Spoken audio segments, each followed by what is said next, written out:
Hello everybody! So today I am getting another draw with Stockfish, and that's just gonna be a live stream. Okay, so what the goal is here right now is to get a game where he plays e5. Right? When he plays e5, then it's totally possible. Can't do it with Caro-Kann. He has to play e5 for me to draw him. Everything else, I don't know the theory on. Oh, why is there so much of this laggy stuff? There's e5, bro. e5. Just play e5.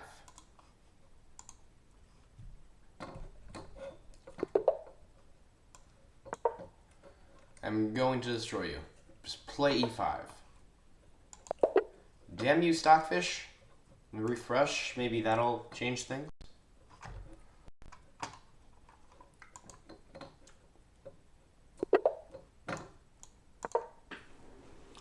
Alright.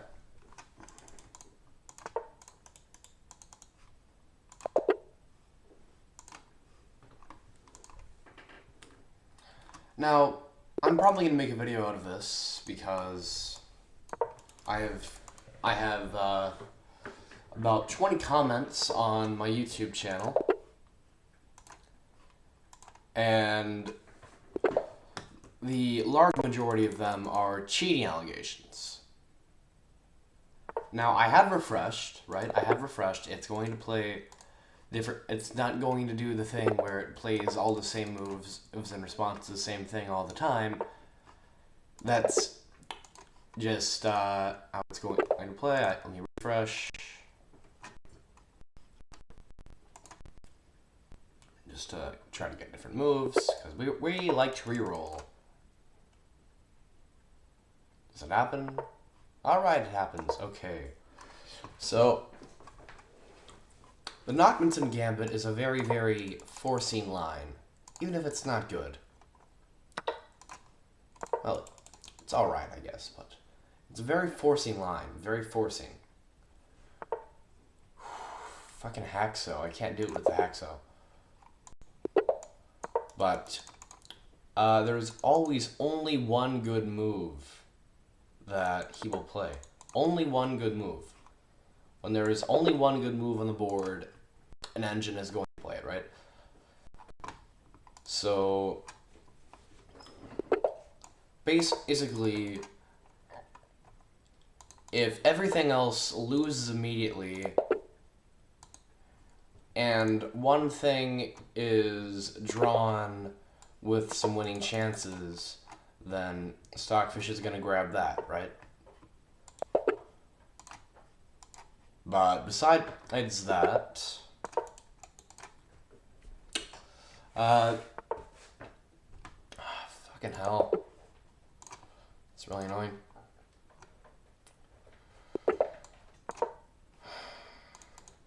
Besides that, you simply can predict what Stockfish will do because of that, right? If you just learn if you just learn the best line that Black will play and what you can do in response to that, then you'll basically be able to get the engine to play the same thing every time. If he plays a Dubois Reti defense, thank you. Now he has to take that e4 pawn, right?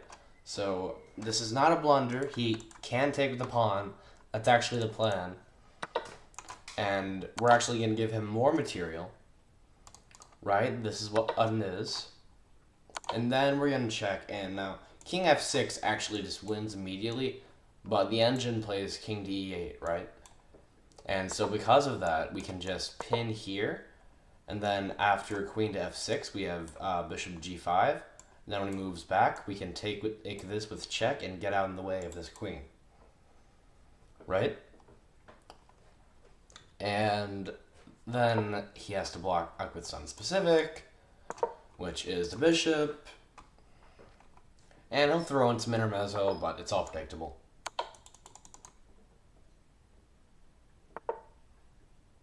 right? So knight to e5, and then generally he will play this right here.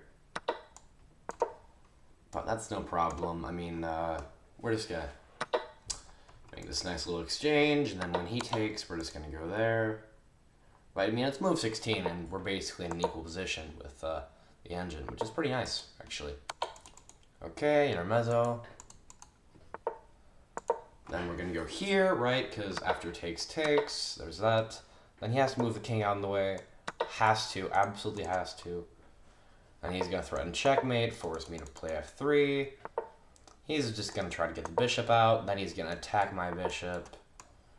I don't know why I played rook e2, it's just what the engine recommended to me when I was studying. I don't really understand it, but I'm just attacking here and allowing him to go forward, basically just wasting a move intentionally. Escaping him, then you just trade. And this is actually a very easy endgame to draw. It's opposite colored bishops, right? I can just route my king in here. Then, after that, makes it super easy. We play g4. Then after there, I believe the move is h4. Could be wrong, though. I'm a little foggy on this part. Okay, I'm right. So now he's going to play bishop to d5, and then it's just going to be a nice little exchange. Boom, boom. And there we are. Okay. Now I know he's going to move away from this. And I can just put my bishop on this file. As you can see, this will stop the pawn. And this just makes my life very easy. This is a reminder. Clean the bathroom. Alexa, stop. I'm gonna do that later, guys. Doesn't matter to me.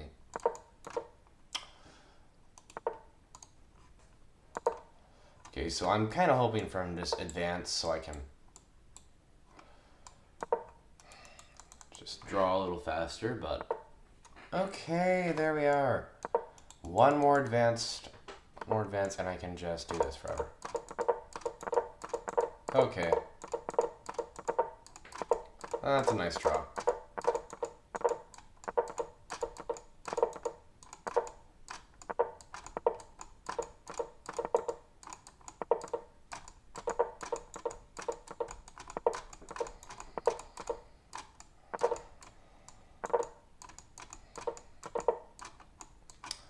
But anyways, so while Stockfish is realizing that it is stuck in a draw with a human, gotta make a confession, this is not actually Stockfish, this is the MaximumChess.com. I mean, you probably knew that, you guys call me out on it on videos. Try to be upfront about that. Kind of slips out sometimes, sorry about that, guys. My sincerest apologies, but oh shit, I didn't pre-move enough.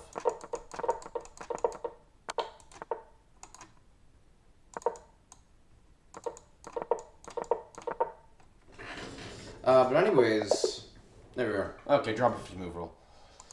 Guys, the engine gets very predictable whenever you play a forcing line like the Nachmanson Gambit. And it gets very confused when you get into a complicated position. Now, the more complicated the position is, the more the engine's little brute force thing kind of gets really confused. And that confusion is really useful to get at a winning position or a draw. Because the engine gets really predictable when it gets confused. It'll always play the same shit, and that doesn't really matter to me. Because, I mean, it matters, of course, what am I saying? But, I should probably explain what brute force means. Some of you guys aren't programmers. So brute force basically means that it's not selective about lines that it analyzes. It is just analyzing shit at random. If I remember correctly, the maximum on chess.com runs a couple million lines per second, and it just briefly evaluates all of them, and it picks the strongest line out of those. Now, this should make it impossible to beat or even draw like I just did, but sometimes it will only find one good line or even zero, and because of that, it'll occasionally miss things, right? And so that's why your game review is a little better than the engine, because it has an opening book that it abides by. But the regular engine is not selective about what it does at all. It is just running things at random and picking the best out of what it sees. There's no weighted average of what it'll do. It'll just pick something random. That's what brute force is. And that's why it gets really predictable at times, because if you just know that it'll only know how to find one line, which if you look at my history against Stockfish, let me check that out. How many losses do I have? No, let's do game review first. Game review. Show you the game. Yeah, Moto 25. Take a look at that. 7 draws, 21 losses. Right? This thing has never lost to me. I've lost to it many times. But every game I've played that was a draw is basically this exact same graph and this exact same line. Now, let's just go over why this is such a forcing line. It's because after this, castle, then if he takes here, after this, look what happens if he plays something like king to e7. Just watch the evaluation. King, what? Hold on. There, okay. Sorry, it's a little buggy, but here it's +4 despite me being down a bunch of material. And so after here, there's, I believe it's knight to g5. Yes, I'm correct. Because if he goes here, it's just checkmate, right? But if he goes here, then you're just going to get a bunch of shit out. It's going to be alright. I mean, you can just keep checking him. And if he goes here, then there's, I believe, is it G4 or H4? Or is that later? Oh, it's later, okay. So after here, it is G4. It's G4, yeah. Okay, that's what it was. And then, oh yeah, this nice little undiscovered thing here. I can't block the queen because that'll just lead to checkmate the same way. So you just slide into h5, very nice little thing there. And the reason that it said this was an inaccuracy was because he can just sacrifice the queen and only up 2 points of material, and I just have a decent initiative. It's alright, I just have a very winning position. So that's why you can't play king to e7. Clearly you can't play this or this. This loses on the spot, I think. Let's see, is that forced mate? I think so, but no, it's the same thing, basically, but and so king e8, I mean, like, there's this, watch if he plays, like, some random developing move. Watch the evaluation. See, mistake. Now it's +1. Now I'm winning. Right? Because, let's say he blocks with the knight or something. Right now I have, I believe, knight to g5.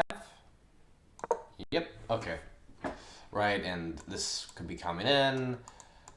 And now it wants black to actually sacrifice the bishop, and I'm not sure why, but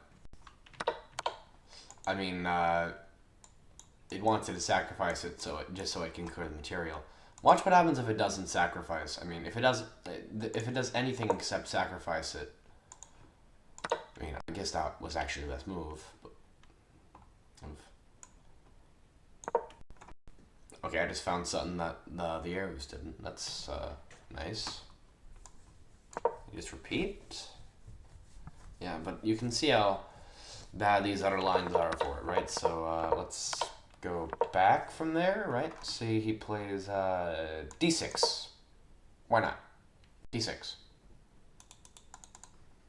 Not a mistake. Losing the same thing.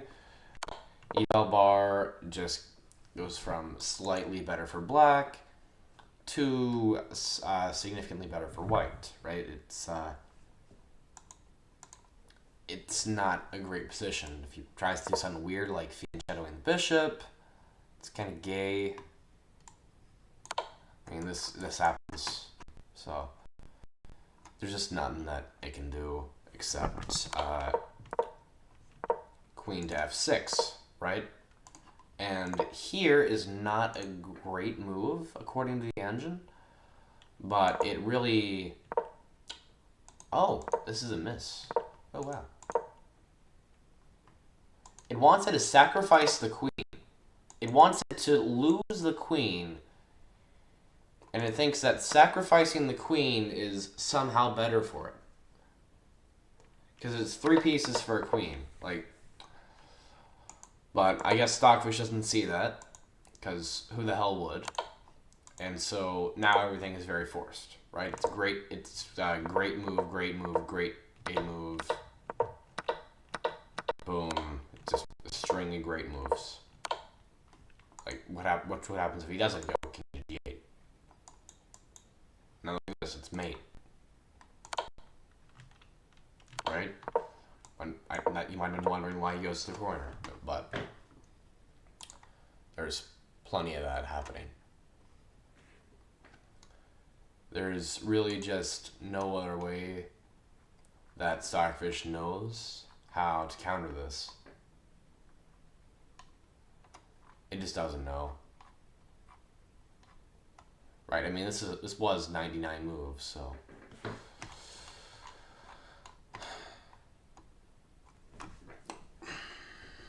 And that's just what happens when you play an engine like this.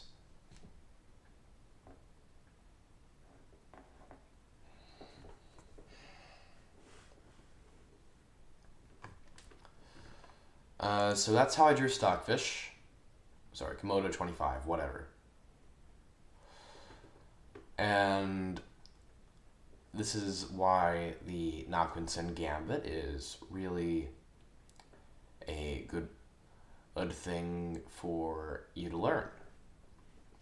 Because if you don't learn it, then you're going to be very surprised when you end up facing it and probably losing a lot of material or even just getting checkmated very early. I mean, let's go to the Masters database, actually.